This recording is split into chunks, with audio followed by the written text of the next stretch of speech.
Resulta enormemente revelador empezar este análisis profundo imaginando una escena muy concreta.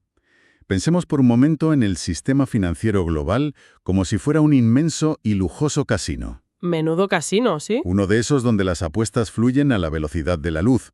Los contratos se firman en milisegundos y el dinero cambia de manos en cantidades que francamente marean a cualquiera.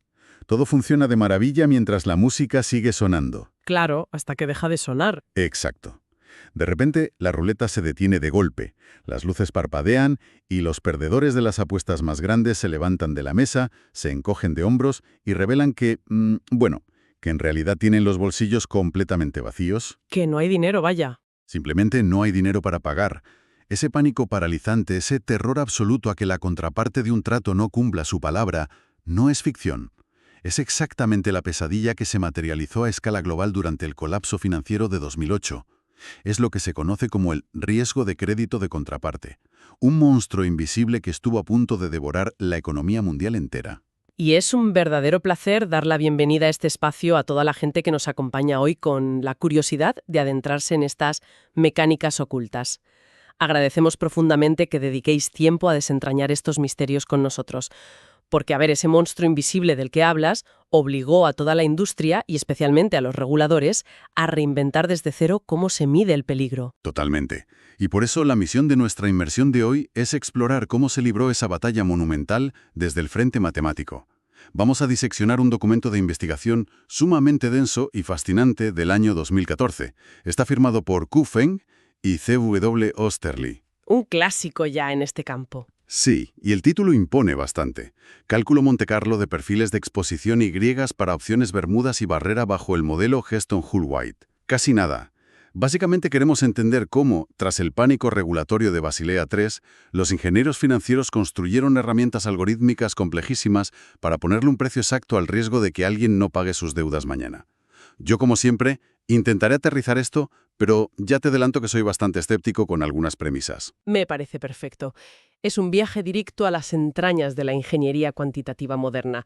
A lo largo de estos apuntes veremos cómo se enfrentan a la incertidumbre usando simulaciones masivas y métodos de regresión estadística. Todo para intentar ponerle una cifra concreta al caos humano, lo cual, como matemática, te digo que es fascinante. Bueno, para no perdernos en la jerga, primero hay que entender el terreno de juego. El documento se centra en los derivados OTC, que significa Over the Counter. Para visualizar esto fuera de Wall Street, imaginemos una apuesta privada. 2 personas apuestan 1 millón a que va a llover todo el mes de abril. No hay una casa de apuestas oficial ni un árbitro. Es un contrato bilateral puro. Exacto. Si el perdedor de la apuesta quiebra antes de que termine abril, ese contrato privado no vale ni la tinta con la que se firmó. Ese es el salvaje oeste del mercado OTC. Tras el caos de 2008 llegó Basilea III, imponiendo una nueva regla de oro. Obligó a los bancos a calcular el CVA, o ajuste de valoración del crédito. Un colchón de capital obligatorio por si la otra parte te deja tirado. Y lo verdaderamente interesante aquí es cómo el documento define matemáticamente ese colchón de seguridad. El cálculo del CVA se sostiene sobre 3 pilares fundamentales. El primero es la pérdida en caso de incumplimiento, o LGD. El texto asume esto como una constante. Es decir, si la contraparte quiebra, ¿qué porcentaje del dinero se perderá para siempre? Ya, lo que no puedes recuperar ni liquidando activos. Eso es. El segundo pilar es la probabilidad de incumplimiento, la PD, una estimación pura de que la contraparte quiebre en un momento dado. Pero la verdadera estrella de esta investigación, y el reto algorítmico, es el tercer pilar, la exposición esperada, o EE, junto con la exposición futura potencial. Esta última, la PFE, se calcula a un nivel de confianza enorme, del 97,5%. Claro, porque la exposición no es una foto fija que tomas hoy y te olvidas. Es un ente vivo. Evoluciona de manera impredecible según sople el viento en el mercado. Hoy nadie le debe nada a nadie en ese contrato, pero mañana las tasas de interés globales se vuelven locas y de repente hay una deuda millonaria a favor de una parte. Exactamente. Y por eso calcular esa exposición requiere simular miles y miles de futuros posibles. Y aquí es donde me pongo el sombrero de escéptico. Al leer los apuntes, hay un detalle que, francamente, me hace saltar las alarmas. Los autores admiten abiertamente que su modelo asume que el evento de quiebra y la exposición al mercado son variables totalmente independientes. Ajá, la asunción de independencia. Es que asumen que la probabilidad de que alguien quiebre no tiene nada que ver con que el mercado se mueva en su contra. Volviendo a la apuesta de la lluvia, si llueve a cántaros y la deuda de la otra persona crece exponencialmente, ¿no es esa misma deuda gigantesca la que le empujará a la bancarrota? Es una reacción en cadena. Si construimos este castillo matemático sobre una premisa que sabemos que es falsa en el mundo real, no estamos creando un espejismo. A ver, es una crítica completamente válida. Lo que describes es lo que en finanzas llamamos el wrong way risk, el riesgo de correlación adversa. Y sí, es peligroso. Pero en matemáticas financieras aplicadas hay un principio básico. Tienes que aprender a caminar antes de correr una maratón. O sea, simplificar para poder calcular algo, ¿no? Exacto. Para construir modelos que un ordenador actual pueda procesar, primero debes aislar las variables. El documento reconoce esta limitación de forma explícita. Asumir la independencia inicial es crucial en el laboratorio. Permite calibrar la maquinaria algorítmica frente a dinámicas de precios que ya son un caos de por sí. Si el motor no funciona en condiciones controladas, jamás arrancará en la tormenta perfecta del mundo real, con el wrong way risk incluido. Vale, te compro el argumento de aislar el problema como primer paso. Así que, operando en ese laboratorio, los autores aplican su maquinaria a productos financieros con nombres un poco exóticos. Opciones Bermudas y opciones Barrera. Vamos a traducir esto. Una opción europea es fácil. Tienes un derecho que solo ejecutas al final del contrato. Blanco o negro. Esperas al último día y decides sí. Pero las opciones Bermudas son más escurridizas. Permiten ejecutar el contrato en fechas específicas antes del final. Es como tener un alquiler a 10 años pero con ventanas cada mes de enero donde puedes cancelar sin penalización. Y luego están las opciones barrera tipo down and out. Estas son literalmente como el límite en una máquina de pinball. Si el precio toca un límite inferior acordado, el contrato muere en el acto. Game over. Y valorar contratos con esas ventanas intermedias o esos límites de muerte súbita es, te lo aseguro, un rompecabezas colosal. Aquí los autores introducen las dinámicas de valoración hacia atrás, el backward pricing dynamics. Para ponerle un precio justo a esto hoy, el algoritmo no puede simplemente mirar hacia el futuro. Tiene que viajar en el tiempo. Literalmente. Se sitúa en la fecha de vencimiento final y calcula hacia atrás, iteración tras iteración, usando lo que llamamos la envolvente de Snell. En cada ventana de una opción bermuda, el algoritmo simula una decisión, compara el valor de pago inmediato, el efectivo de liquidar ya, con el valor de continuación. ¿Qué es lo que valdría si te lo quedas hasta la siguiente ventana? Eso es, la esperanza matemática descontada al presente. Y aquí vuelvo a la carga, porque la premisa de esa decisión humana me desconcierta. El modelo asume que el titular decidirá basándose única y exclusivamente en su beneficio teórico, ignorando por completo si la contraparte está en las últimas. En el mundo real, si sabes que tu socio va a quebrar mañana, cancelas el contrato y sacas tu dinero en la primera ventana disponible. Salva sus muebles.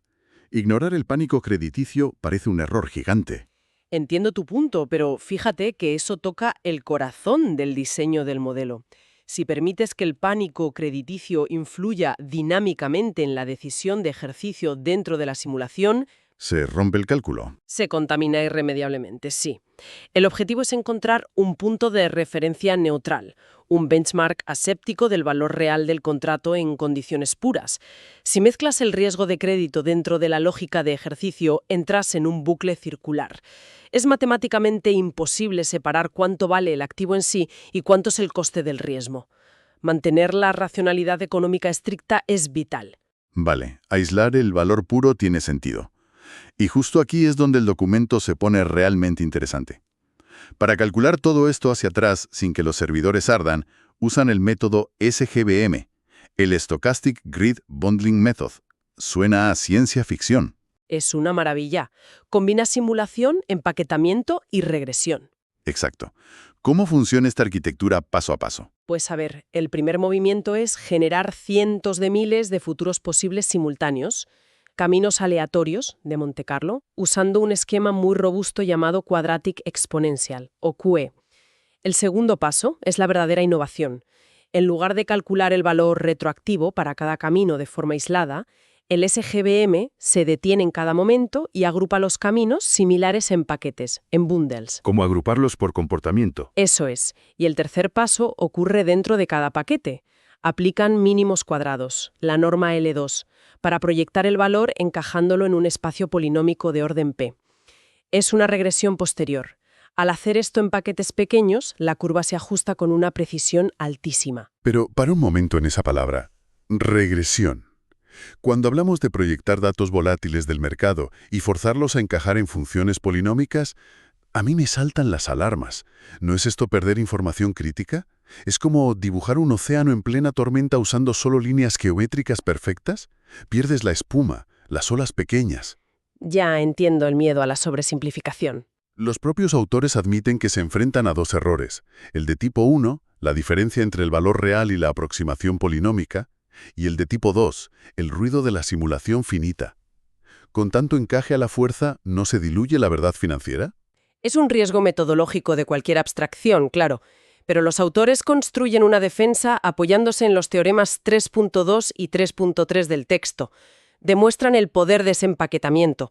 Usando tu analogía del océano, si ajustas una sola curva a todo el océano, el error de tipo 1 es colosal. No sirve de nove. Exacto. Pero el Pundeling divide el océano en millones de piscinas minúsculas. Cuando ajustas un polinomio solo a una pequeña piscina, el margen de error cae drásticamente. El empaquetamiento es literalmente el escudo contra la pérdida de precisión. Menos mal que tienen ese escudo, porque luego deciden inyectar el caos absoluto. Dejan los modelos básicos donde la volatilidad es constante y plana, y se meten de lleno en el modelo Heston, donde la volatilidad salta impredeciblemente. Y no se quedan ahí, ¿eh? No, ¿qué va? Dan el salto mortal al modelo Heston-Hull-White, un entorno tridimensional donde no solo la volatilidad es salvaje, sino que los tipos de interés también cambian estocásticamente. Y ese salto revela un obstáculo algorítmico monumental, el problema de la correlación. Si intentas crear esos paquetes cortando el espacio en cuadrículas perfectas, tienes un problema. En la economía real, el precio, la volatilidad y los tipos no son independientes, se mueven juntos. Están correlacionados. Exacto. Si los datos forman una nube diagonal y tú cortas en cuadrículas rectas, muchas piscinas matemáticas quedan vacías o mal distribuidas. Y si haces una regresión en un paquete vacío, El cálculo colapsa, claro. Todo el sistema se rompe. Es un callejón sin salida. Pero me encanta cómo lo solucionan. Sacan unas de la manga casi poético. Usan trigonometría básica. El truco de la rotación. una genialidad. Aplican senos, cosenos y un ángulo de rotación alfa 1 para agarrar esa nube de datos y girarla matemáticamente. La rotan hasta que las variables parecen independientes para la cuadrícula. Y por si falla, tienen el Equal Number Bundling. Agrupar forzando a que haya el mismo número de caminos por paquete, sin importar su forma. Es una solución de una elegancia tremenda. Pero ojo, que cuando operan con el modelo Heston-Hull-White tridimensional completo, se topan con un muro de teoría matemática pura. Este modelo no es de clase afín. Tradúcenos eso de clase afín. Significa que no existen fórmulas analíticas, limpias y exactas, para calcular los momentos descontados en el futuro. Es matemáticamente imposible resolverlo de forma directa y analítica, así que inventan una aproximación. El H1HW, sustituyen la raíz cuadrada de la varianza por su expectativa condicional determinista. Vale, pausa. Esto es lo que quería tocar. ¿Qué significa esto realmente? Da la impresión de que cuando las matemáticas se vuelven imposibles, simplemente maquillamos la ecuación, ¿no? Inventamos el H1HW, rotamos los datos a la fuerza para que encajen en nuestro molde. ¿No es esto moldear la realidad para que quepa en la calculadora? Bueno, a ver.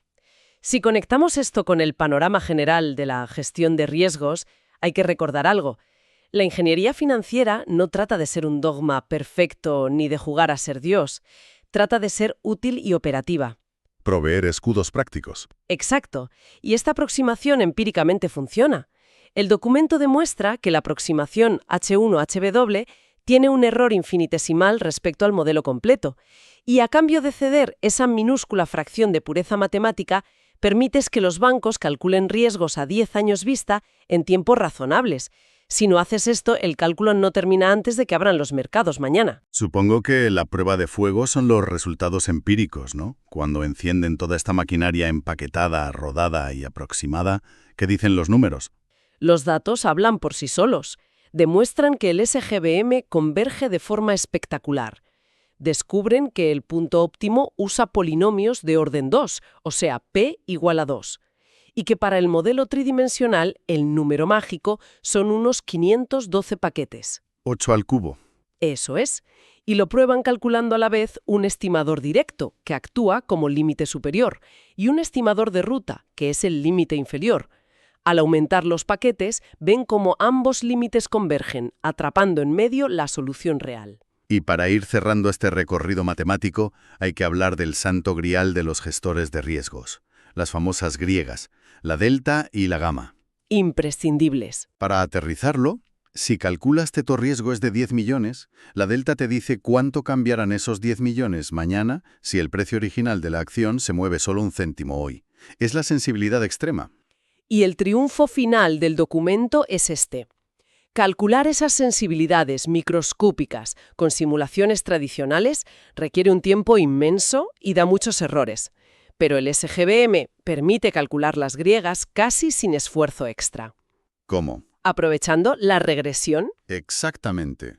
Usa las derivadas de los momentos descontados dentro de la misma iteración hacia atrás. Obtener la exposición total y las sensibilidades a la vez sin multiplicar el tiempo computacional es vital para que un banco sepa qué seguros comprar mañana a primera hora. Pues ha sido una travesía intelectual tremenda. Vamos a hacer un bloque de conclusiones claras para fijar todo esto.